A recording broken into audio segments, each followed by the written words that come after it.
नमस्कार दोस्तों, हम आप लोगों के लिए अब लेके आ रहे हैं एक इंटरव्यू सीरीज। अभी हाल फिलहाल में जिन बच्चों का सेकंड ग्रेड, फर्स्ट ग्रेड में सिलेक्शन हुआ है, उनकी जो यात्राएं हैं, उनकी ये जो सफलता की यात्रा है, किस तरीके से उन्होंने ये सफलता अर्जित की, कौन सी किताबें उनके लिए सहायक बनी और पढ़ने का तरीका क्या था, कितने घंटे वो पढ़ते थे, कैसे वो पढ़ते थे, कौन सी परिस्थितियों में उन्होंने पढ़ाई की, अपने तनाव को उन लोगों ने कैसे मैनेज किया और ये सब कुछ जो उन्होंने किया, एक कैसे ये संभव कर पाए, किस तरीके से पेपर का जो लेवल था वो कैसा उनके नज़र में कैसा था और फिर उन्होंने पेपर के दौरान क्या स्ट्रेटजी अपनाई, कैसे उस पेपर को उन्होंने अटेम्प्ट किया।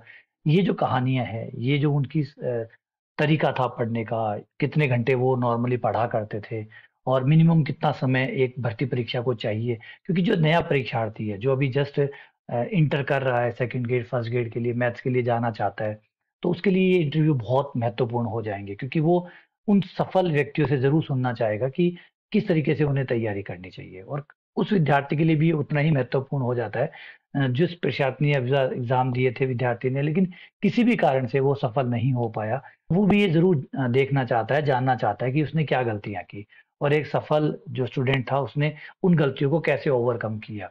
तो ये सब चीज़ें जो है, ये जो पूरी यात्रा है, उनकी मैं आपके सामने लेके आऊँगा और उन्हीं की ज़ुबानी लेके आऊँगा ताकि आप लोगों को उन्हीं की ज़ुबानी समझ में आए कि उन लोगों ने ये सब कैसे किया। और ऑब्वियसली बात है, आप ये भी जानते हैं कि ये जो भर्ती थी पूरे तरीके से अ, काफ़ी नयापन था इस भर्ती के अंदर। पेपर की दृष्टि से देखें तो भी एक नयापन था और पहली बार इस भर्ती में ऑनलाइन एजुकेशन भी शामिल हो रहा था। तो पहली बार ऑनलाइन एजुकेशन भी शामिल हुआ था।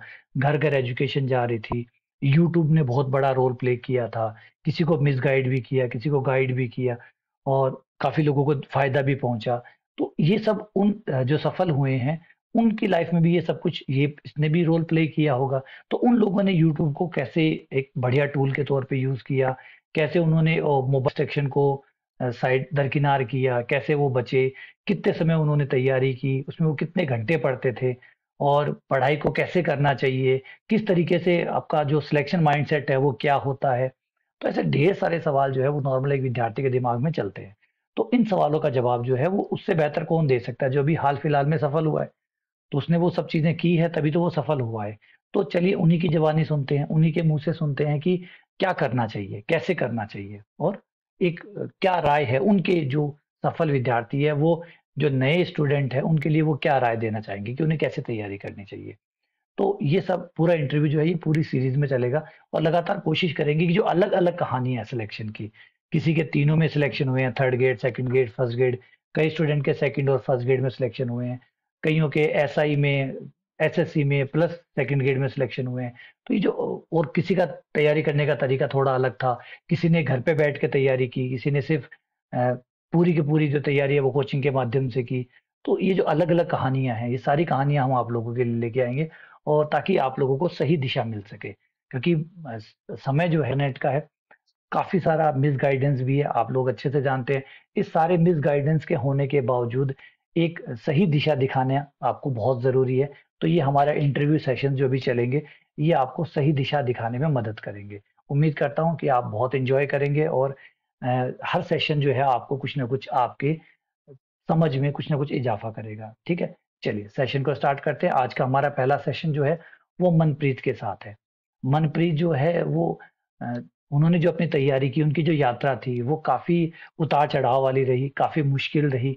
लेकिन फाइनली अंत भला तो सब भला, अंत में उन्होंने वो सफलता अर्जित कर ली। तो अब मैं उनके बारे में अपने मुँह से क्या बताऊँ, आप चलिए उन्हीं की ज़ुबानी सुनते हैं कि उन्होंने ये सब कुछ कैसे किया और कैसे ये बड़ा अचीवमेंट जो है, वो उन्होंने कर दिखाया। कैसे उनका पारिवारिक पृष्ठभूमि क्या थी, उनकी एजुकेशनल बैकग्राउंड कैसा था, वो स्टूडेंट के तौर पे कैसे थे और फिर उन्होंने कैसे मोटिवेशन प्राप्त किया, कैसे वो इतना पढ़ पाए, कैसे वो इस टफ पेपर को भी ढंग से अटेम्प्ट कर पाए और सिलेक्शन बना पाए। ये सारी बातें जो है वो उन्हीं की ज़ुबानी सुनते हैं।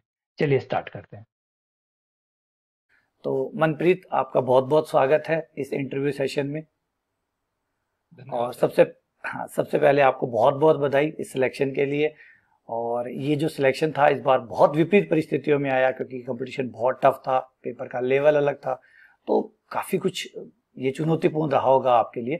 तो ये जो जर्नी आपकी रही है, इसी जर्नी को समझने, जानने के लिए ये हमारा इंटरव्यू सेशन हो रहा है और आपका ये जो इंटरव्यू सेशन है, ये नए बच्चों के लिए जो परीक्षार्थी है, जो तैयारी कर रहे हैं या करने वाले हैं, उनके लिए भी काफी बड़ा मार्गदर्शन होगा। तो सबसे पहले आपको फिर से बहुत बहुत शुक्रिया इंटरव्यू सेशन में आने के लिए, धन्यवाद और सर। अपनी यात्रा जो है वो बाकी बच्चों के साथ साझा करने के लिए भी सभी विद्यार्थियों की तरफ से आपको बहुत बहुत शुभकामनाएं और शुक्रिया। तो चलिए शुरू करते हैं हमारे क्वेश्चंस का सेशन। तो सबसे पहला क्वेश्चन तो यही बताइए कि जब आपने अपने रिजल्ट के बारे में सुना कि आपका चयन हो गया है, तो आपकी और आपके परिवार की प्रतिक्रिया क्या थी? सर जब रिजल्ट आया ना, तब मैं यहाँ पर चूरू में इंस्टीट्यूट है, यहाँ पढ़ाता हूँ। तो अच्छा। तब मैं शाम को एक्स्ट्रा क्लास ले रहा था, तब मेरे को पता नहीं था भी रिजल्ट आ चुका है। तो मेरे दोस्त ने मेरे को कॉल करके पूछा भी रोल नंबर क्या है। तो तब मेरे को थोड़ा सा ऐसे अंदाजा हुआ कि शायद रिजल्ट आ चुका होएगा। तब मैंने उसको अपना रोल नंबर बताया, तो उसने बोला भी तेरा सिलेक्शन हो गया। तब अच्छा। वह मेरे को खुशी तो काफी हुई थी। मैं कहा चलो, क्योंकि रिजल्ट तो ऐसे 3-4 महीने बाद ही आया था ना पेपर के, तो एनालिसिस करके हम्म। तो पता तो था भी नंबर ऊपर है, हो तो जाएगा।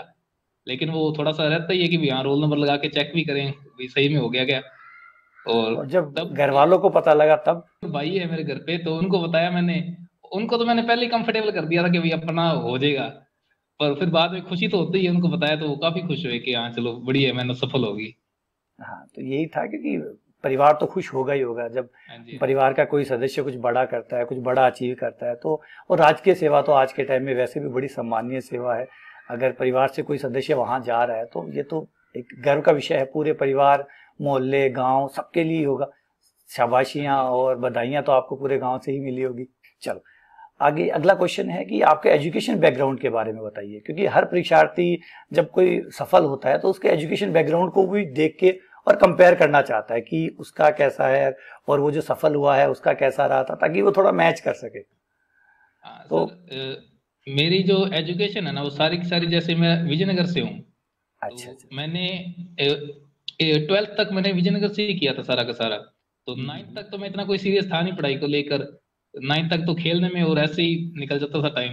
अब हम्म, 10th बोर्ड की क्लास थी, तो बोर्ड की क्लास में मैंने एडमिशन लिया था। हमारा स्कूल था वहाँ पर, न्यू होप स्कूल। वहाँ अच्छा लोकल स्कूल है, न्यू होप मॉडल। तो वहाँ कंपटीशन वगैरह देखा बच्चों के बीच में। तो मेरे को भी ऐसा हुआ भी अपने को अब थोड़ा पढ़ लेना चाहिए। तो वहां से मेरे को थोड़ा इंटरेस्ट स्टार्ट हुआ, और 10th मैंने वहीं से की। 11th और 12th भी फिर मैंने उसी स्कूल से की। अ, अच्छा। तो अगर बस आप अभी बताना चाहें तो अपने टेंथ के मार्क्स बता सकते हैं, कितना परसेंटेज रहे थे आपके टेंथ में? 10th में सर मेरे थे 86% थे, और 86। 12th में मेरे यानी 85% थे। अच्छा, तो यानी आप स्कूल एजुकेशन से ही अच्छे हैं पढ़ाई में।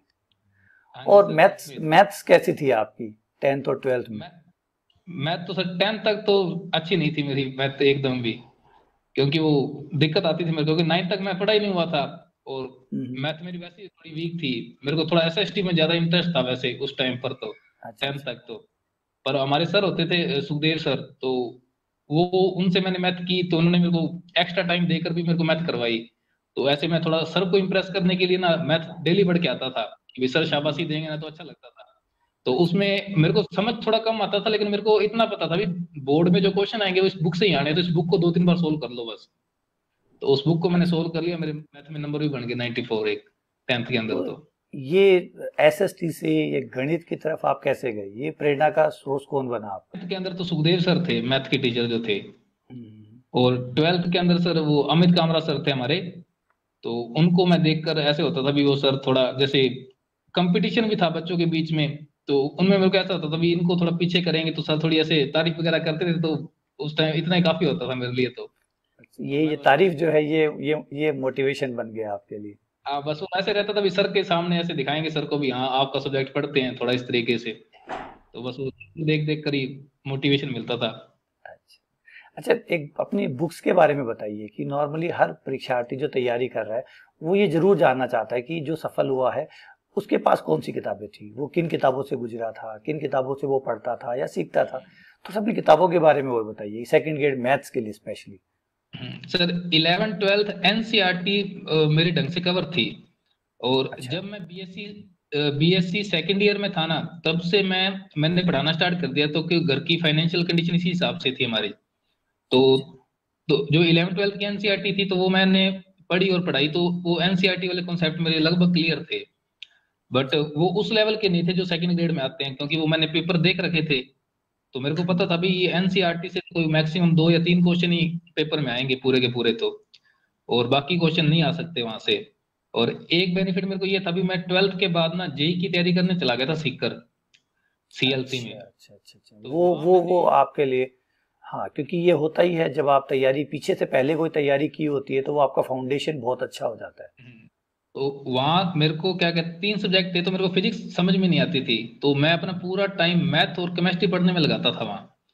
तो मैथ की जितनी भी वर्कशीट थी, प्रॉब्लम वगैरह थे, हम सोल्व करते थे। तो मैं, मेरे 121 नंबर बने थे मेंस के अंदर। हम्म, तो एनआईटी जलंधर काउंसलिंग के अंदर मिल रही थी मेरे को, लेकिन ब्रांच अच्छी नहीं थी, तो इसलिए छोड़ के मैंने, तो फिर मैंने थोड़ा यहाँ बीएससी की तरफ शिफ्ट किया, क्योंकि इंजीनियरिंग में हम ऐसा रिस्क ले नहीं सकते भी, खराब ब्रांच के साथ 4 साल निकाल दें और लास्ट में फिर फ्यूचर भी तो सिक्योर नहीं होता उसके अंदर। ये तो सही है। सर ने कहा कि भाई ये लेने का फायदा नहीं है, या तो 1 साल और तैयारी कर ले। बट 1 साल और तैयारी मेरे को करनी थी, लेकिन उस साल मेरे फिर पापा एक्सपायर हो गए।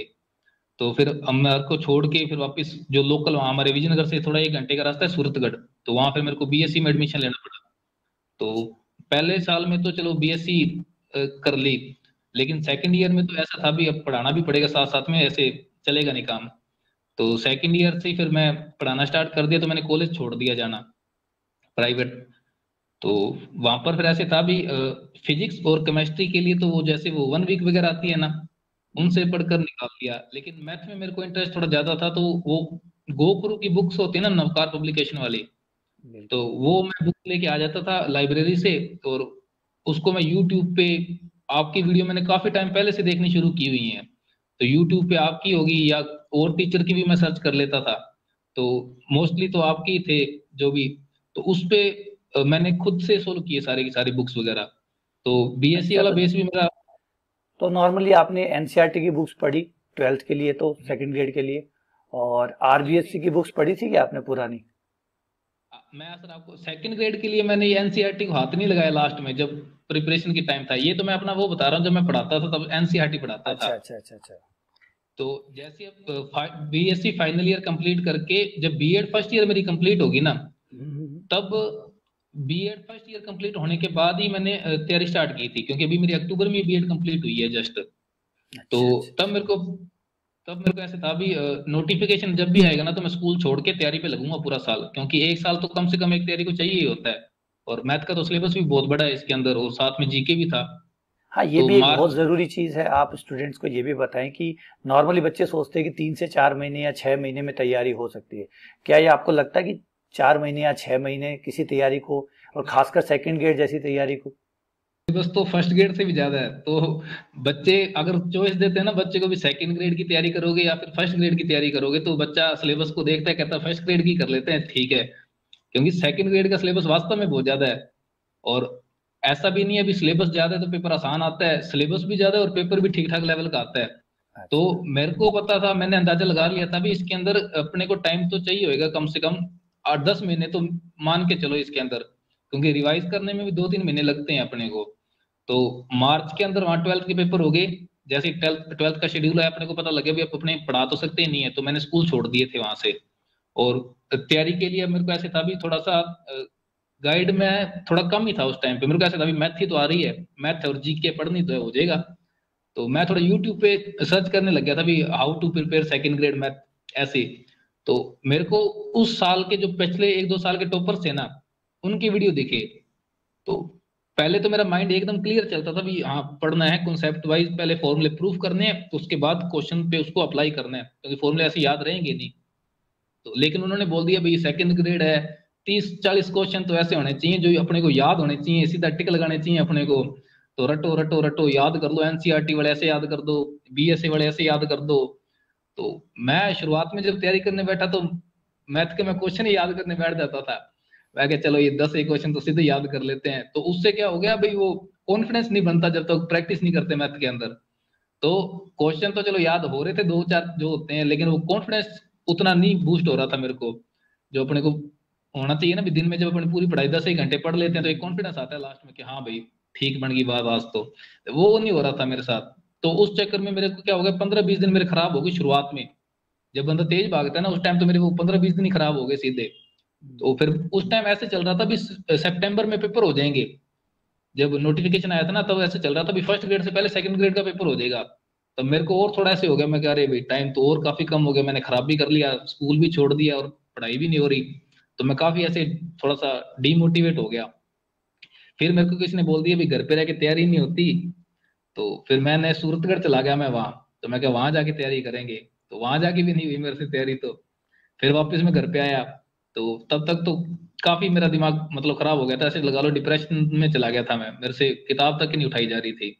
तो मेरे दोस्तों को मैंने बताया भी ऐसे ऐसे हो रहा है मेरे साथ। तो एक मेरा दोस्त है एलन कोटा में पढ़ाता है वो। तो वो कहता है यार चल यहाँ आ जा मेरे पास। तो यहाँ मैं रूम का तेरा किराया वगैरह जो भी है सारा अपने मैं कर दूंगा। तू बस तेरे पढ़ने पे ध्यान देना, यहाँ एक इंस्टीट्यूट है मैथ का वो ज्वाइन कर लेना। मैंने कहा चलो ठीक है। तो मैं वहां गया तो वो इंस्टीट्यूट भी मेरे को कोई खास नहीं लगा, जिस स्पीड से वो करवा रहे थे और जिस लेवल का वो करवा रहे थे। तो फिर मैंने मेरे को लगा वापस घर पे ही जाना चाहिए, तो मैं फिर वापस घर पे आ गया। तो मेरा एक महीना सिर्फ इसी भागदौड़ में चला गया भी, स्टार्ट कहाँ से करना है कैसे करना है। फिर ये एक मतलब ये जो मिस इन्फॉर्मेशन रहती है आपके पास है, और ये जो गाइडेंस की कमी रहती है, ये तो परेशान आपको भी हुआ है, आपको भी ये परेशानी काफी हुई है इसमें। ये मेन इसके अंदर वो यूट्यूब पे जो पिछले सालों के टॉपर है ना उन्होंने खराब किया था मेरे को तो कुल मिला के। भाई खुद का जो रास्ता होता है ना वो खुद ने चाहे अपनाया हो चाहे ना अपनाया हो दूसरे को डालने को देते हैं भाई ये तुम याद कर लो, तुम नहीं करोगे तो हम करवा देंगे, कोर्स ले लो हमारा पेड कोर्स ले लो। तो पेड कोर्स का तो मेरा पहले भी मूड नहीं था, लेकिन उनका ऐसे था भी ये चलो टॉपर है तो अगर कुछ कह रहे हैं तो कुछ सोच समझ के कह रहे होंगे। तो वो मेरा बहुत उसमें टाइम वेस्ट हुआ। फिर मैं घर पे आया, मैंने एक दिमाग तो ये लगाया भी अब फोन से तो जितनी दूरी हो सकेगी ना उतनी दूरी अपने बना देंगे। तो फिर मेरे को ऐसे था भी अब ऐसे करते हैं फोन को तो बंद ही कर देते हैं, तो मैंने अपनी सिम वगैरह सारी बंद कर दी और यूट्यूब वगैरह मैंने चलाना छोड़ दिया। मेरे को ऐसे था भी चलो अब इतना टाइम तो खराब हो ही चुका है, तब तक तो मैं मान गया था भी इतना टाइम खराब हो गया अभी अब सिलेक्शन तो होएगा ही नहीं। तो ऐसे कर ले एक बार सिलेबस कवर कर ले और पेपर में बैठ जा, कोई वो नहीं है। तो उसी टाइम पर क्या हुआ, एक क्या कहते हैं इन्फॉर्मेशन आ गई भी सेकंड ग्रेड से पहले फर्स्ट ग्रेड का पेपर होगा और सेकंड ग्रेड का पेपर होगा दिसंबर तक। तब मेरे को था भी जो टाइम खराब हुआ है वो मेरे को 2-3 महीने और मिल गए भाई, अब ये लास्ट चांस है अब इसमें तैयारी स्टार्ट कर दे भाई। तो मैंने क्या किया फिर 11th 12th के लिए मेरे पास वो जेई वाले नोट्स थे मेरे पहले, उनके उनके अंदर मैंने जो मेंस मेंस लेवल के थे ना वो निकाल के रख लिए, क्योंकि मैंने सेकंड ग्रेड के मैथ का लेवल देख रखा था अभी, इतना भी वो नहीं है ज्यादा, नॉर्मल से कॉन्सेप्ट से क्वेश्चन हो जाते हैं, बस प्रैक्टिस प्रैक्टिस मांगती है ये। तो वो मेंस की लेकर और एक जेपीएच मेरे को किसी ने बताया था भी जेपीएच में प्रैक्टिस काफी है इसके क्वेश्चनों की। जेपीएच में थ्योरी तो नहीं दी हुई लेकिन वो क्वेश्चन काफी सारे हैं उसके अंदर भी, एक एक टॉपिक पे 300 300 400 क्वेश्चन है। तो वो जयपुर से मैंने 2 जेपीएच की बुक्स थी वो मंगवा ली थी, और मेरे पास मेंस की वो वर्कशीट वगैरह रहती थी हर टॉपिक की। तो वो मैं अपने लेवल पे सोल्व करके उनको 11th 12th वहां से कवर कर लिया था मैंने पूरा का पूरा। और हाँ। फिर लास्ट में ऐसे था भी ग्रेजुएशन का मेरे को इतना कुछ नहीं पता था, क्योंकि बीएससी जब पढ़ते हैं तो सिर्फ पास होने के लिए पढ़ते हैं। तो वहां तो 12-12 नंबर के क्वेश्चन करके पास हो जाता था मैं। लेकिन अब यहाँ तो पूरा ढंग से तैयार करना था, तो मेरे को बीएससी का सही में नहीं पता लग रहा था भी क्या करूं। तो फिर मैंने यूट्यूब पे सबसे पहले तो ये सर्च किया भी कौन सा ऐसा टीचर है जो सिलेबस को डिस्कस कर रहा है, भाई ये सिलेबस है और यहाँ से आएगा। तो काफी सारे तो मेरे को ऐसे दिखे जो ऐसे बोल रहे थे भी बीएससी की ये पूरी एक मोटी बुक है जेपीएच की शायद ऐसे कुछ करके था। तो वो सोल्व करेंगे अपने, तो मेरे को था भी जब बीएससी के टॉपिक है तो वो तो बीएससी की गोकुल वाली बुक से करने चाहिए अपने को, तो मेरा तो माइंड सेट वैसे था। तब आपकी वीडियो मैंने देखी तो आपकी एक वीडियो है जिसमें आपने पूरी बुक की डिटेल बताई हुई भी ये बुक है, इस बुक के अंदर ये यूनिट करनी है ये यूनिट नहीं करनी है सिलेबस के अकॉर्डिंग। तो मेरे को वहां से था भी जो टीचर पहले बुक्स और उस बुक्स के अंदर कौन कौन से टॉपिक हैं सिलेबस क्या है इस चीज को डिस्कस कर रहे हैं ना तो वो अच्छा ही होगा। तब मैंने फिर ऑनलाइन पेड कोर्स के लिए देखा। तो मैंने फिर देखा भी मेरे को तो सिर्फ अभी ग्रेजुएशन का चाहिए, क्योंकि ग्रेजुएशन का बहुत बड़ा रोल होता है इसके अंदर सेकंड ग्रेड में। तो उसमें फिर आपकी वीडियो मैंने देखी तो मेरे को अच्छा लगा। एक वो आपने डेमो वीडियो भी चढ़ाई हुई है शायद उसके अंदर है ना, तो पढ़ाने का तरीका भी मेरे को ठीक लगा अच्छा लगा, तो मैंने फिर आपका वो पेड कोर्स ले लिया था। वहां से मैंने स्टार्ट किया वेक्टर कैलकुलस से। फिर उसके बाद फिर चलते गए तो जैसे दो दो बुक्स हैं इसके अंदर बीएससी की, एक वो विज्ञान और स्थिति विज्ञान बीएससी में भी लगती है। तो लगभग बच्चे तो उसी को ही करने की ट्राई करते हैं कि वो कर लेंगे, जबकि वो है पीछे जो आपने बताया था 2006-07 के अंदर वो किताबें लगती थी। आरबीएससी की बुक्स है, उनका गति विज्ञान स्थिति विज्ञान था वो। तो किया आपने तो बीएससी वाला कोर्स तो मेरा जल्दी कंप्लीट हो गया था। मेरे को 11th 12th का करने में कम से कम 3 महीने लगे थे क्योंकि प्रैक्टिस बहुत थी। और बीएससी मैंने 1.5-2 महीने में पूरी कर ली थी। और पूरा पेपर भी ग्रेजुएशन बेस्ड था इस बार, मोटा मोटी। ग्रेजुएशन शुरुआत में मैं देख रहा था भी इन्होंने पैटर्न हटा दिया था भी 90 क्वेश्चन वाला। तो जैसे मेरे को पता लगा ना भी ये 90 क्वेश्चन वाला पैटर्न हट चुका है, भी पहले 90 तो कंफर्म ही होते थे, भी 90 तो आएंगे ही आएंगे इसके अंदर से, 11th 12th के अंदर से। तो तब भी मेरे दिमाग में ऐसे आया था भी शायद इस बार ऐसे हो सकता है भी बीएससी का पोर्शन काफी ज्यादा बढ़ा दें, क्योंकि कट ऑफ मैथ की पहले भी काफी कम रह रही थी। ये इसका कारण था भी 11th 12th के टॉपिक देते थे तो लेंथी हो जाते थे ऊपर वाले दीर्घवृत्त वाले क्वेश्चन। तो मेरे को लगा इस बार शायद इजी करेंगे, इसलिए ग्रेजुएशन का पार्ट ज्यादा डालेंगे कि जल्दी क्वेश्चन सोल्व हो जाए। इस बार थोड़ा पैटर्न चेंज किया है, बाकी लेवल तो पेपर का जैसे पहले क्वेश्चन आते थे ना वैसे ही था। अच्छा, पेपर को लेकर भी काफी है बच्चों में कि पेपर का लेवल बहुत टफ था, क्या सही में पेपर का लेवल बहुत टफ था? पहले पैटर्न के अंदर ऐसे होते थे भी क्वेश्चन सोल्व तब भी नहीं हो रहे थे, क्वेश्चन सोल्व इस बार भी नहीं हुए हैं। पहले क्वेश्चन सोल्व होने का ना होने का कारण ये था भी क्वेश्चन लेंथी बहुत होते थे तो बीच में छोड़ के भागने पड़ते थे। इस बार क्वेश्चन ऐसे थे भी देख के पता लग जाता था भी ये तो कॉन्सेप्ट ही नहीं लग रहा है यहाँ कुछ, तो इस बार इस कारण से छोड़ने पड़ रहे थे। उस टाइम भी 80 क्वेश्चन ऐसे होते थे जिनको अगर अपने करें ना तो वो हो जाएंगे, और इस बार भी 80 क्वेश्चन तो साफ ऐसे ऐसे थे भी जो बड़े आराम से हो जाएंगे। तो बस सिर्फ पैटर्न चेंज हुआ है और कुछ भी चेंज पैटर्न नहीं चेंज हुआ। था, बाकी ऐसा जिन्होंने तैयारी की है उनके लिए पेपर का कोई लेवल इतना टफ नहीं था। जैसे अपने देखने पेपर को, अब जैसे मेरा हो गया तो मेरे को मैं बोल दूंगा नहीं है तो सारे कहेंगे हाँ ये हो चुका है इसलिए बोल रहे नहीं था, वास्तव में नहीं था। अब सीधे सीधे तो क्वेश्चन आ रखे थे P greater than 1, ये किसी का आंसर आ रहा है, और tan इनवर्स रूट 2 वैसे सीधे मैं सीधे मैं क्वेश्चन। खुद की राय भी बताऊं तो भी मुझे पेपर में वो हमेशा भी, मैंने एक वीडियो भी बनाया था, मैंने कहा था लगभग 50% पेपर ऐसा आता है जो आप नॉर्मली कर सकते हैं।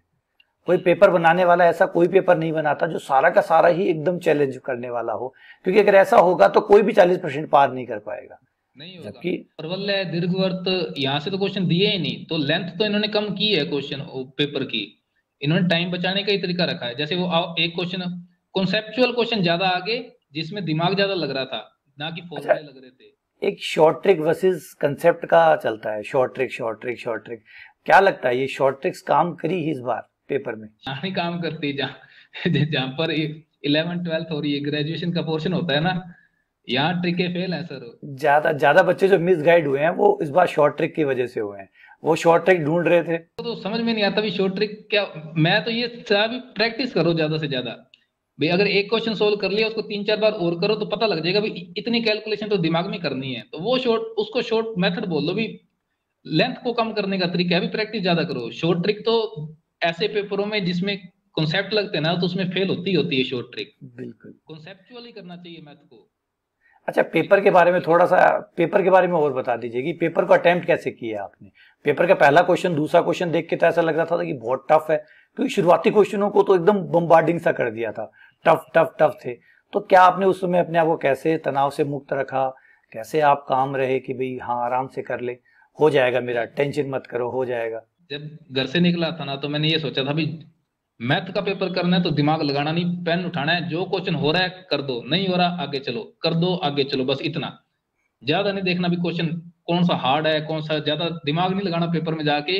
लग जो देखने पे जो एक नजर में लग रहा है ना भी ये हो रहा है, उसको एक नजर में वाले को करो सबसे पहले। पूरा पेपर करके उसके बाद फिर देखो भाई हाँ और कौन कौन से अभी और हो सकते हैं अपने पास। इससे पहले गुरुजी 24 तारीख को अपना जीके का पेपर था, हम्म। तो पेपर कैंसिल हो गया था, तो 24 और 26 को शायद था ये पेपर, इस तरीके से एक दिन का गैप था बीच में। तो हाँ, चॉइस मैंने को था। वहाँ 24 को था, फिर 25 को शायद छुट्टी थी और 26 को था फिर पेपर। हम्म। तो मैं 24 को वहाँ रूम ले लिया था मैंने जाके, तो मेरे को ऐसा था भी थोड़े से 25 को फॉर्मूले भी रिवाइज कर लेंगे जो शॉर्ट नोट्स बनाए हुए हैं ना एक दिन पहले। तो वो 24 को पेपर कैंसिल हुआ, तो थोड़ा सा ऐसे दिमाग डिस्टर्ब हो गया कि भाई जीके ऐसा तो है नहीं भी मेरे को महीने तक और याद रह जाएगा भाई, इतना तो उतना उतना पढ़ के आए थे भी अपने नंबर आ जाएंगे जीके के अंदर। तो वो कैंसिल हो गया, तो वो दिन थोड़ा सा खराब गया मेरा। अगले दिन 25 तारीख को मैंने ग्रेजुएशन के जो शॉर्ट नोट्स बनाए हुए थे ना उनके सारे फॉर्मूले रिवाइज कर लिए। जो जैसे क्वेश्चन याद रखने वाली बात नहीं है, बट को 5-7 क्वेश्चन तो मेरे ऐसे थे भी ऐसे, इनको एज ए फॉर्मूला याद रख लो, क्योंकि फॉर्मूले भी तो अपने याद रखते ही हैं, तो 5-7 क्वेश्चन भी मैंने याद रख लिए थे थोड़े से। उसके बाद मैंने क्या किया था, आपके ऐप के अंदर एक टेस्ट था लास्ट के अंदर, जो ग्रेजुएशन का फुल टेस्ट था, 150 क्वेश्चन थे उसके अंदर। तो मेरे को ऐसे था भी पहले मैं सारे कॉन्सेप्ट पढ़ लूंगा और 25 को पहले वो पेपर दे दूंगा ग्रेजुएशन वाला, क्योंकि 150 क्वेश्चन थे तो वो सारे के सारे अच्छे ही होंगे। तो वो मैंने क्वेश्चन सारे अटेम्प्ट किए, मेरे 122 क्वेश्चन सही हुए। मैंने 124 ही अटेम्प्ट किए थे, उस इतना टाइम था उसके अंदर। और बाकी जो क्वेश्चन बच गए थे उसको मैंने उसी दिन सोल्व कर लिया था। तो मेरे को ऐसे था भी चलो ऐसे प्रैक्टिस कंटिन्यू रहनी चाहिए, भी 26 को पेपर है तो 25 को प्रैक्टिस करके ही जा रहे हैं अपने। पेपर में गया गुरुजी, पहला क्वेश्चन वो था अपना केंद्रक वाला, जी जी डैश वाला, जी थ्री जी जी जी डैश जिसका आंसर निकलना था। तो वो क्वेश्चन मैंने देखा, तो वो क्वेश्चन जेपीएच की बुक के अंदर ही है वो वाला क्वेश्चन, शायद पहला दूसरा क्वेश्चन ही है उस चैप्टर के अंदर से, तो वो मेरे को आता था पहले, तो मैंने वो किया। फिर शुरुआत के जो आप क्वेश्चन कह रहे हो ना टफ थे, जैसे वो आवर्तकाल वाला क्वेश्चन आया था, sine plus cos plus ten करके समथिंग, ऐसे बड़ा सारा क्वेश्चन था। तो वो कॉन्सेप्चुअल क्वेश्चन थे उसके अंदर, अपने को पता होना चाहिए भी किसका आवर्तकाल कितना है, तो वो निकल जाते थे क्वेश्चन। एक क्वेश्चन ऐसा था जिसपे मैंने 15 मिनट लगा दिए थे और वो क्वेश्चन भी सोल्व नहीं हुआ था मेरे से। अच्छा, ये भी गलतियां हुई है पेपर में यानी? 15 मिनट। और मेंस की तैयारी की थी ना, तब सर हमारे को बताते थे भी ऐसा तुम्हारे साथ कुछ हो जाए ना तो एक बार पेन रख दो, और कुछ नहीं होता, 20-30 सेकंड से थोड़ी सी सांस ले लो और वापस से स्टार्ट कर दो पेपर को, क्योंकि या तो इस चक्कर में पूरा ही पेपर खराब हो जाएगा, या 20 सेकंड रुक जाओ, वापस से सांस लो, काम डाउन हो, वापस से स्टार्ट करो अपना जो भी है। तो उसको छोड़ के फिर मैं टीचिंग मेथड पे भागा, मैं कि चलो टीचिंग मेथड आसान होती है, कोई 5-7 क्वेश्चन लगातार हो जाएंगे तो थोड़ा नॉर्मल हो जाएगा सारी चीजें। तो टीचिंग मेथड के मेरे से 12-13 क्वेश्चन मेरे को आते थे, वो मैंने कर दिए, वापस फिर मैं मैथ्स पे गया। तो क्वेश्चन आ रहे थे लगभग ग्रेजुएशन वाले क्वेश्चन, या तो ऐसे थे एकदम से टफ है या एकदम से आसान है। ऐसे कोई क्वेश्चन नहीं थे जो मीडियम थे, जो आपको ऐसे करेंगे भी थोड़ा सोल्व करवा के बीच में छोड़ के भागना पड़े। या तो वो क्वेश्चन सारे सोल्व हो जाएंगे देखते ही, और या तो वो फिर होते ही नहीं है, पता लग ही जाता है भी ये नहीं होंगे सोल्व हमारे से। तो ग्रेजुएशन के क्वेश्चन ज्यादा थे, लेकिन जैसे अगर मान लो 70 क्वेश्चन भी आए ना ग्रेजुएशन के, तो मैंने गिने थे, तो मैंने 77 क्वेश्चन गिने थे ग्रेजुएशन के भी, 77 आए हैं शायद। तो 77 में से 50 एक क्वेश्चन ऐसे थे जो अगर ढंग से प्रैक्टिस की हुई है, 2 बार सिलेबस ग्रेजुएशन का रिवाइज किया हुआ है, तो आप 50 क्वेश्चन कर सकते हो। और 11th 12th के भी इतने कोई हार्ड क्वेश्चन नहीं आए थे, करने वाले ने अच्छा, किए हैं एक काफी। चीज और बताइए, जैसे परीक्षा के जैसे जैसे नजदीक आती है वैसे एक तनाव बढ़। हाँ मनप्रीत, एक चीज और मैं जानना चाहता हूँ कि जो परीक्षा में जो तनाव होता है, जब आप एग्जाम की तैयारी करते हैं तो उसे 2-3 दिन पहले बहुत अच्छा खासा स्ट्रेस क्रिएट होता है आपके अंदर, क्योंकि अब आपके पास ये है कि या तो आपका ये चांस निकल जाएगा या आपका सिलेक्शन हो जाएगा नहीं हो जाएगा, ये बार बार जो आप परेशान होते हैं, क्योंकि बहुत कुछ दाव पे लगा होता है, ये भी सच है ना? वो पूरा मनोबल जो है वो पूरा का पूरा एक तरह से हिल सा जाता है। अगर नहीं हुआ तो, मैं नहीं कर पाया तो मेरे परिवार के लोग क्या सोचेंगे, मेरा समाज, हजारों चीजें वो दिमाग में घूमने लग जाती है। तो इन सब चीजों से बाहर रह के पढ़ाई कैसे उस समय करें? एक स्टूडेंट, नया जो स्टूडेंट होता है, सबसे पहले उसके दिमाग में यही आता है कि वो बार बार ये कहता है सर पेपर में 2 की जगह 3 दिखने लग जाता है, 3+2 जो है 5 होने के बजाय 6 हो जाते हैं, क्योंकि वो तनाव ऐसा होता है कि सबकी एक्सपेक्टेशन से हम खरे उतरेंगे नहीं उतरेंगे, वो सब कुछ चल रहा होता है। तो आपने वो सब कैसे हैंडल किया? सर तनाव का तो सर ये है भी वो पेपर के टाइम पे आता ही आता है, भाई अपने जितना मर्जी डिस्कस कर लें कि भाई तनाव ना आए या कम आए या क्या है क्या नहीं है, तनाव तो आएगा ही आएगा, ये तो अपने को पता ही होना चाहिए। भाई हर चीज अपने को ना पहले पता होना चाहिए भी अब मैं नॉर्मल हूँ 1 महीने तक, जैसे जैसे पेपर पास आएंगे 10 दिन, फिर 8 दिन, फिर 7 दिन, फिर 6 दिन, फिर चीजें बदलने लग जाती हैं शुरुआत में। तो अपने को ये पहले ही दिमाग में फिट होना चाहिए भी ये भी एक पढ़ाई का हिस्सा ही है। भाई पढ़ाई का मतलब सिर्फ इतना नहीं है भी सिलेबस अपना कवर हो जाए, अपने उसको रिवाइज कर लें और पेपर दें, उसके बीच में ये जो चीजें चलती है ना भी, जो टेंशन आएगी बीच में, और अपने को पता होता है भी ये आएगी आएगी, तो इसको हैंडल करने के लिए बस इतना ही है कि अपना कोई एक आधा दोस्त तो होता ही है, या कोई फैमिली मेंबर होता है भी जिससे अपने खुल के दिल की बात कर लेते हैं ना भाई। अपने उसको कोई सीरियस बात भी बोलते हैं ना तो वो आगे हंस के बताता है उस चीज को, भाई हाँ ये ऐसे है, तो उससे बात कर लो।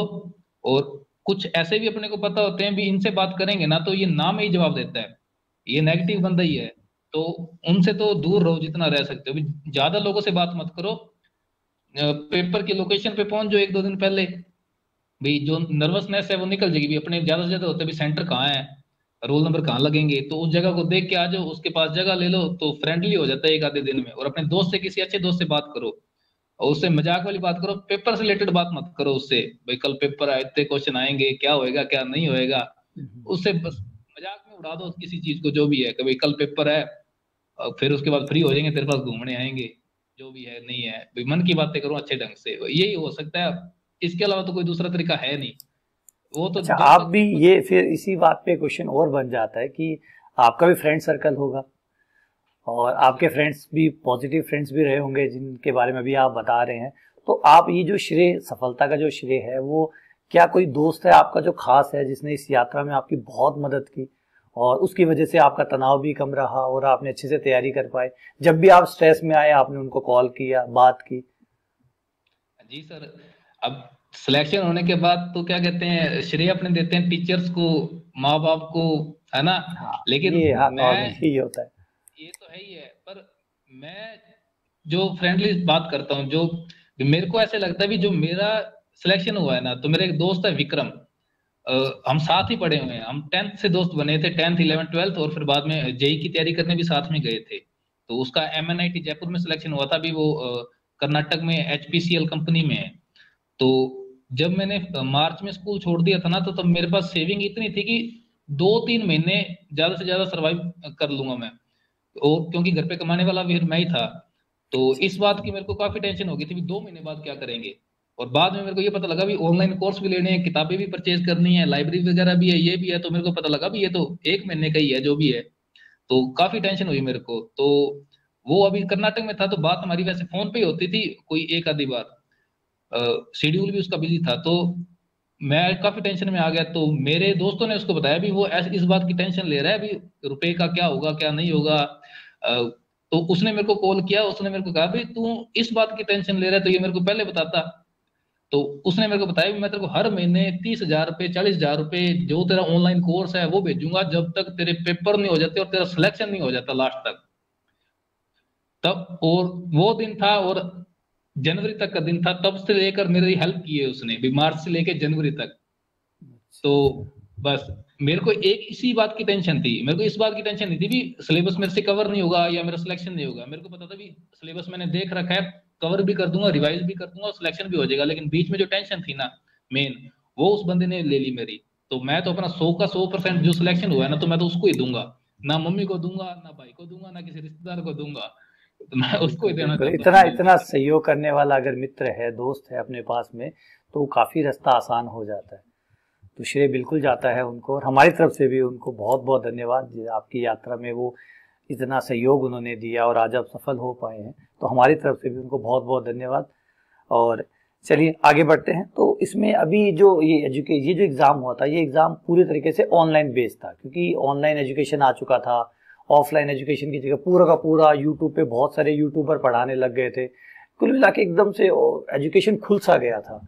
तो इसमें आपका थोड़ा सा जी जी। जर्नी के बारे में बताइए कि यूट्यूब से आपको कितनी मदद मिली और गाइड भी हुए होंगे, मिस गाइड भी हुए होंगे। तो बाकी बच्चों को भी समझाइए क्योंकि बहुत आज जो भी युवा है, जो भी तैयारी करता है, वो पहले यूट्यूब पे जाता है, वहां सर्च करता है क्या करना है, क्या नहीं करना है, कैसे करना है। तो उनको आप क्या राय देना चाहेंगे? सर मैं ये बताऊंगा कि YouTube पे जाओ, अच्छी बात है। दूसरी बात ये भी, अपने जिन टीचर से पढ़े थे 10th के अंदर या 12th के अंदर, तो वो टीचर ऐसे नहीं थे भी जिनके खुद के 10th के अंदर 100 में से 100 थे, या 12th में 100 में से 100 थे, है ना।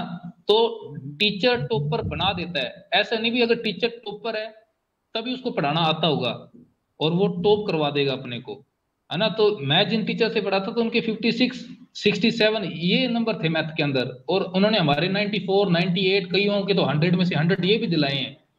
तो एक बात तो ये है भी, हमारे को पढ़ना उसी से चाहिए जो टीचर है, जो पढ़ाते को, जिसको 5 साल 7 साल ये मतलब कम से कम हो चुके हो, एक्सपीरियंस होना चाहिए। ये नहीं भी उसका खुद का किसी में सिलेक्शन हो रखा है तो वही पढ़ाएगा, तो उसी से ही पढ़ेंगे।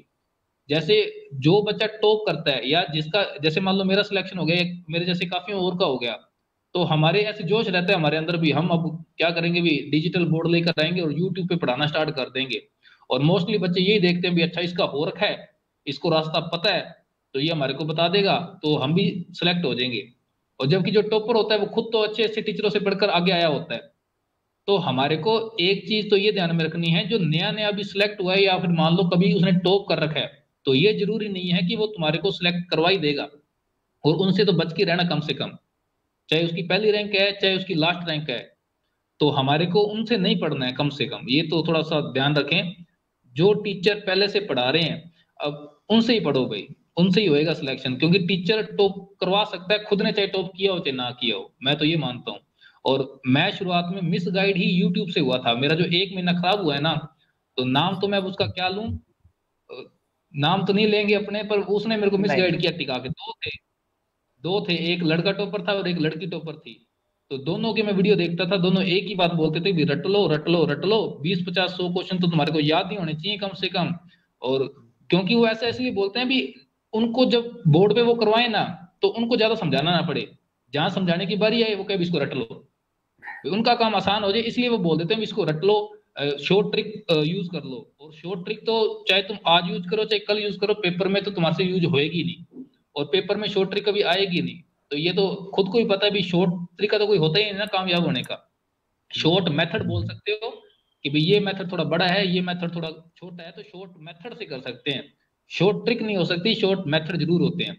तो एक तो शॉर्ट ट्रिक से बचो, और जो टॉपर हैं और पढ़ाने को हो रहे हैं यूट्यूब पे पेड कोर्स दे रहे हैं अपना, उनसे बचो कम से कम, और जो खुद के नाम से किताबें छाप रहे हैं उनसे भी बचो भाई। सारा का सारा काम बस इस चक्कर में हो रहा है कि हम कामयाब हो चुके हैं, सामने वाला कामयाब नहीं है, वो हमारे को बस उसी मेंटेलिटी के अंदर फंसा के अपना कोर्स बेच देंगे। तो हमारे को बस ये देखना है भी जो अच्छे टीचर है ना हम उनको ढूंढे, जो सही स्टैंडर्ड की बुक्स हैं वही खरीदे, ना कि किसी ऑथर द्वारा भी जो हाल फिलहाल में 2 साल में ऑथर बना है उसने जो लिख दी है उसको खरीद कर हम आगे पढ़े। तो इस साल यही तो है ना, सीटें ही खाली चलेगी क्योंकि मिस गाइडेंस गाइडेंस काफी। बहुत बहुत ज़्यादा मिस गाइडेंस था इस बार, क्योंकि तरह तरह की भांति भांति की चीज़ें मार्केट में आई, और बच्चे को वो ज़्यादा अच्छी भी लगती है। वो गाइडेंस ज़्यादा अच्छा भी लगता है जब कोई कहता है कि बस ये दो चार चीज़ें याद कर लो, ये 500 क्वेश्चन निकाल लो, आपका सिलेक्शन हो जाएगा। मैं बता रहा हूँ ना, मेरा हुआ हुआ है, आपका भी हो जाएगा। तो बच्चे को लगता है कि जब इसका हुआ हुआ है तो अपना भी हो जाएगा। तो वो कहीं ना भाई कहीं वो 200 मिस। क्वेश्चन है, मोस्ट इंपोर्टेंट 200 क्वेश्चन है कि इसमें से 50 तो वापस आ जाएंगे, और ये मेरे द्वारा लिखे गए हैं तो पक्के ही आएंगे क्योंकि मैंने टॉप किया था। तो फिर बच्चा अब एक किसी को तो ऐसे बोले भी तेरे को 10 घंटे पढ़ने हैं तो सिलेक्शन होएगा, और नहीं ऐसे बोले भी 10 घंटे पढ़ने हैं तो तेरे चांस है सिलेक्शन होने के, और एक बोले भी सिर्फ 1 घंटा पढ़ना है पक्का ही होएगा तेरा सिलेक्शन। तो उस 10 घंटे वाले को कोई पूछेगा ही नहीं, जो कि सही कोई बात नहीं। बोल रहा है। 1 घंटे वाले के तो इतनी क्या कहते हैं पेड कोर्स बिक जाएंगे, उसकी किताबें बिक जाएंगी, कोई हिसाब किताब ही नहीं है, और लास्ट में फिर आता बंदा वही कहता है अरे यार हुआ क्यों नहीं, इतनी मेहनत की थी। तो शॉर्ट तरीके, सामने वाला भी शॉर्ट तरीके भाल रहा है भी जल्दी इस तरीके से सिलेक्शन हो जाए, कम पढ़ें सिलेक्शन हो जाए, और जो बेच रहा है वो भी ये बोलता है भी हाँ कम ही पढ़ना है। तो बस इस चक्कर में मिस गाइडेंस हो जाती है सारी चीजें। भाई इस बार जब सिलेबस का पैटर्न चेंज हुआ है सबको पता है भी, बहुत बीएससी वाले बहुत हट सारा चुके। चेंज। हाँ बीएससी का। हाँ बीएससी का पूरा का ही बड़ा काफी बड़ा हो गया, बहुत बड़ा कर दिया बीएससी सिलेबस को। बढ़ा, ये बनती है भी अब ग्रेजुएशन को ज्यादा से ज्यादा करवाया जाए, लेकिन बस वही उनको बता रहे हैं भी पिछली बार 40 आए थे तो इस बार 50 आ जाएंगे। वो ये बोलते थे भी पिछली बार 40 क्वेश्चन आते थे, इस बार ग्रेजुएशन का थोड़ा बड़ा है तो 10 क्वेश्चन ही और बढ़ाएंगे, तो अपने तो 11 12 भी फोकस रखो, तो सभी को 11 12 में लगा ही रखा। तो 11 12 में लगे रहे तो 37 क्वेश्चन आए 11 12 के मैंने जो गिने थे। अब वो 37 में तो सारे उससे सोल्व तो होते सिलेक्शन, नहीं बीते। हाँ उससे सिलेक्शन होना ही नहीं था। और टीचिंग मेथड भी इस बार अच्छा था, वो भी इतना नहीं था कि आप वहाँ से भी बहुत नंबर उठा सकते हो। तो कुल मिला के 40 के लिए तरस गए, इसीलिए ये 40 से कम जो है सीटें ही खाली रह गई। हाँ ये तो बहुत बुरा रहा।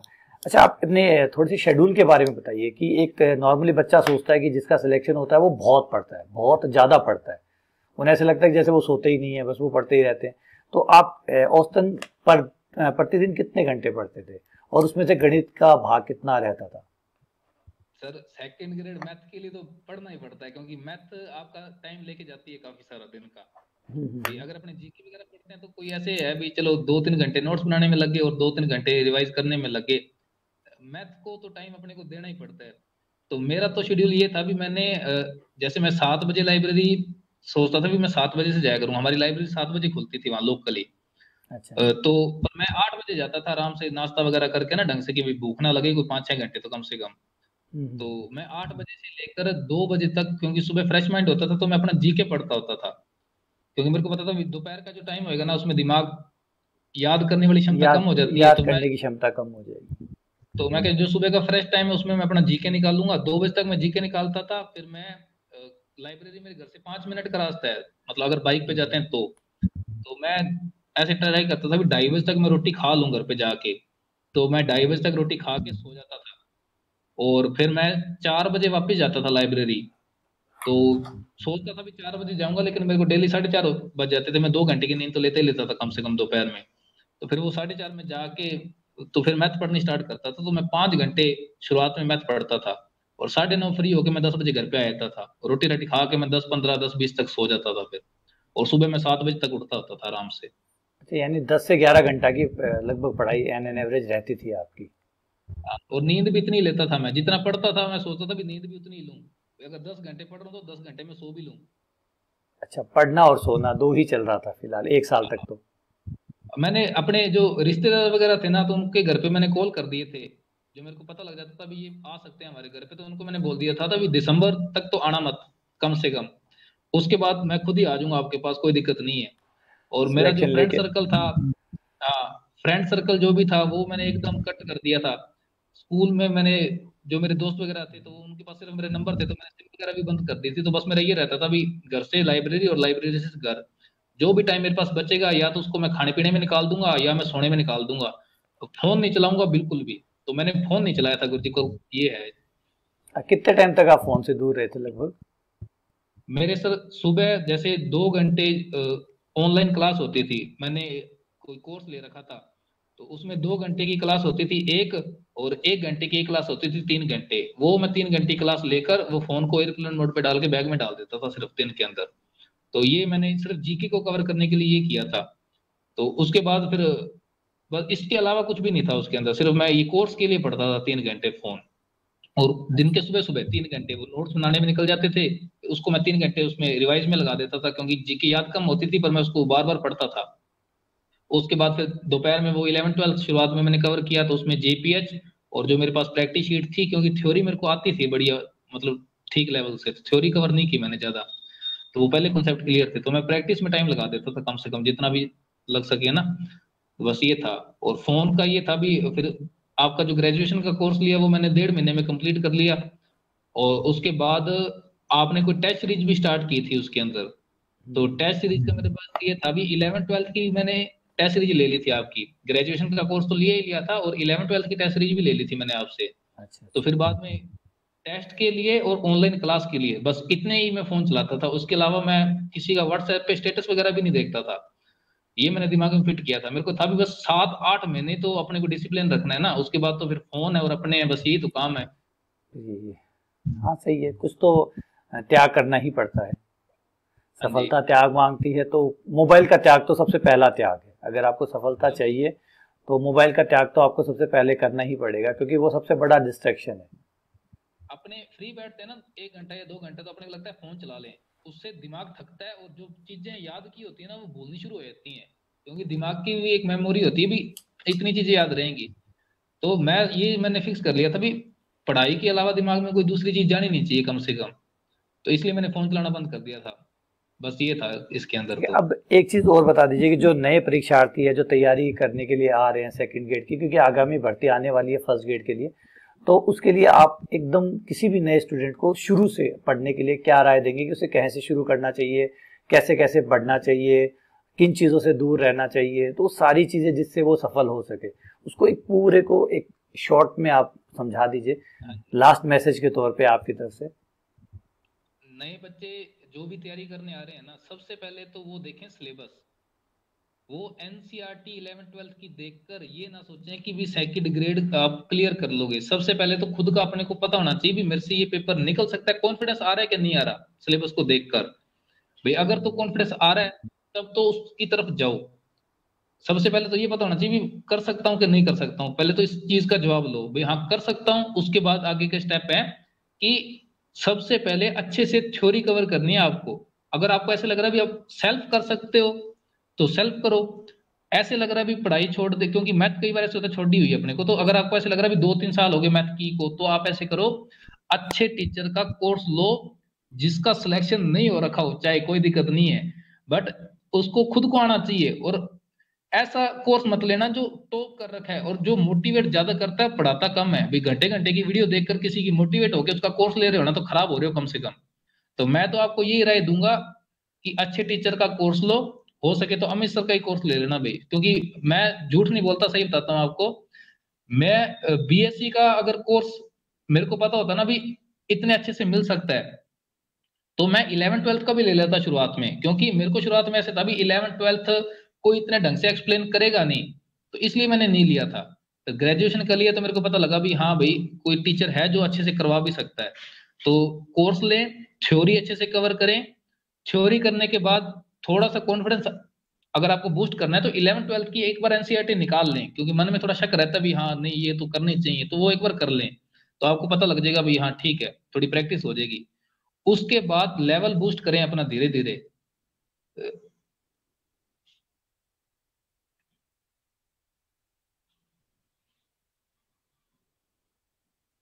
आवाज़ नहीं आ रही सर आपकी।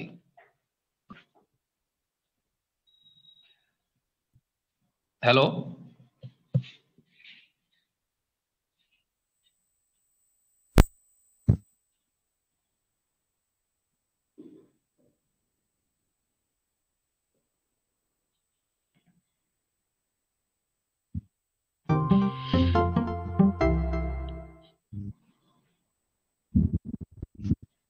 हेलो?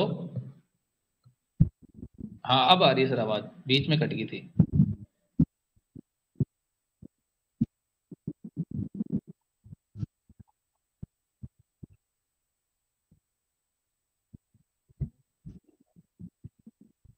एडवांस के लिए देखो, जिस टीचर का अगर ऑनलाइन के लिए बता रहा हूँ मैं, जिस बच्चे ने अगर ऑनलाइन कोर्स ले रखा है ना, तो ऑनलाइन जिसने कोर्स ले रखा है तो उन टीचर्स ने आपको प्रोवाइड करवा रखी होंगी पीडीएफ वगैरह हर टॉपिक की, है ना?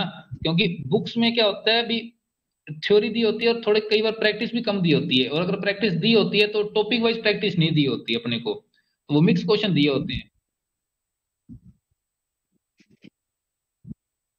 हाँ जी। कई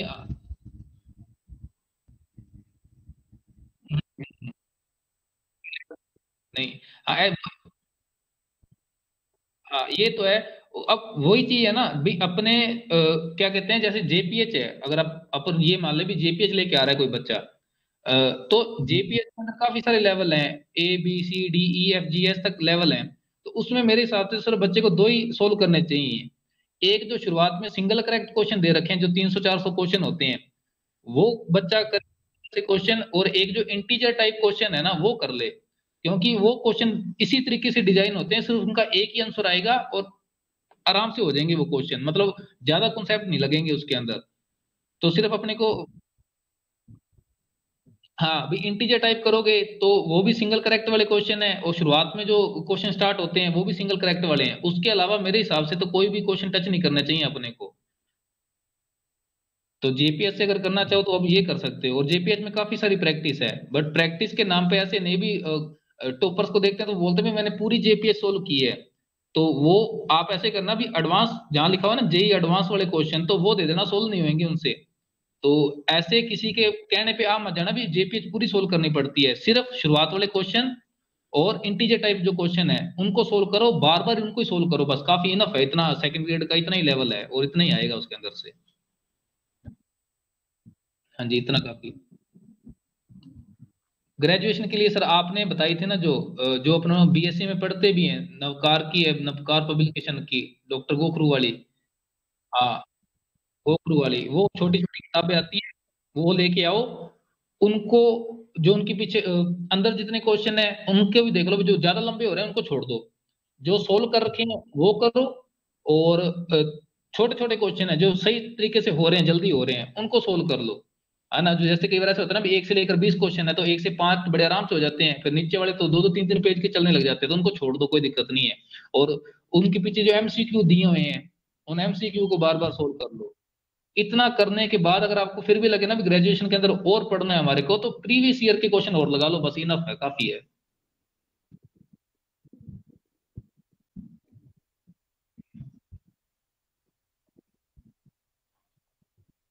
होगी, जरूर होगी सर, हर बार।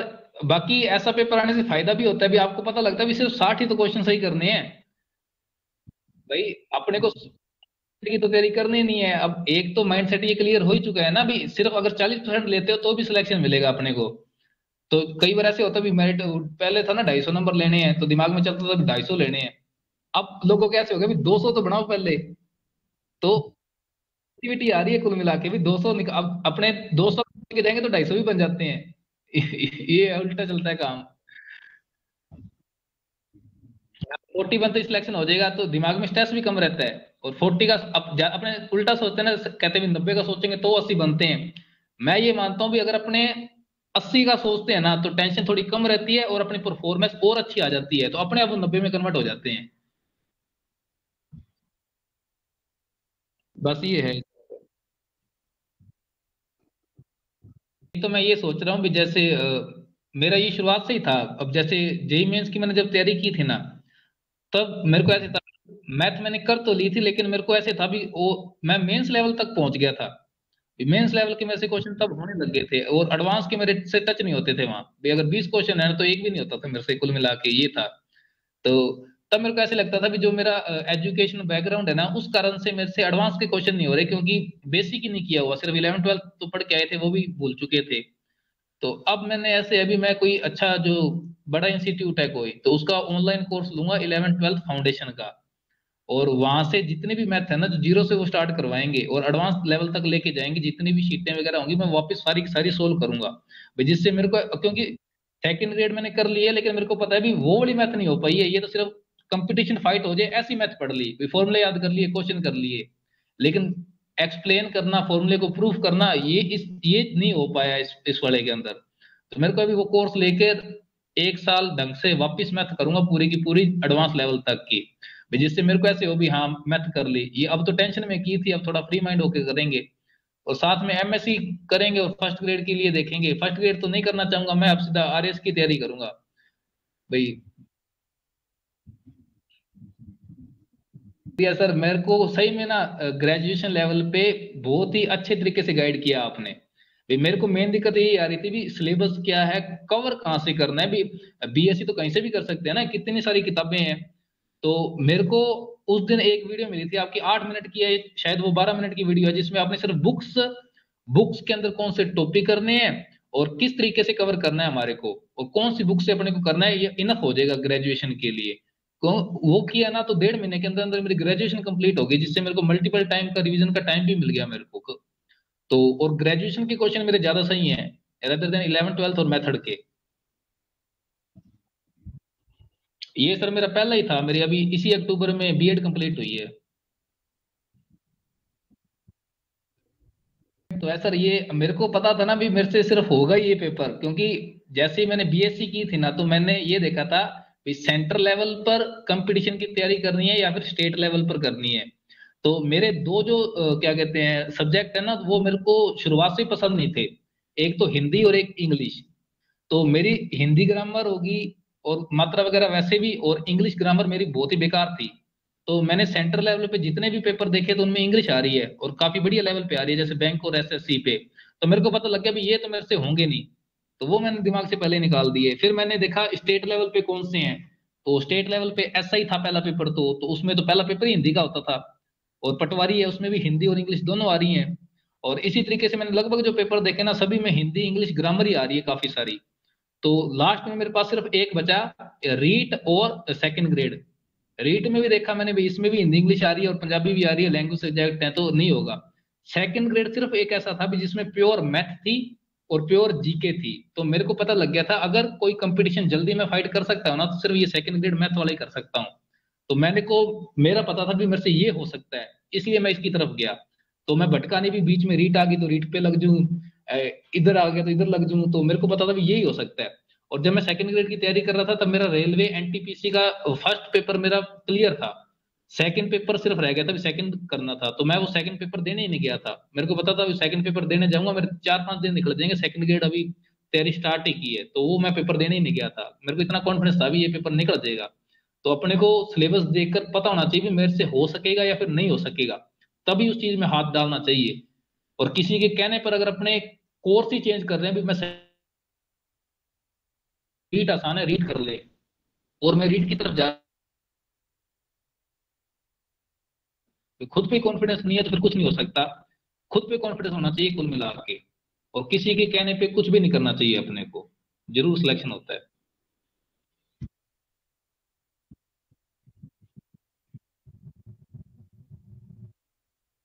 धन्यवाद सर।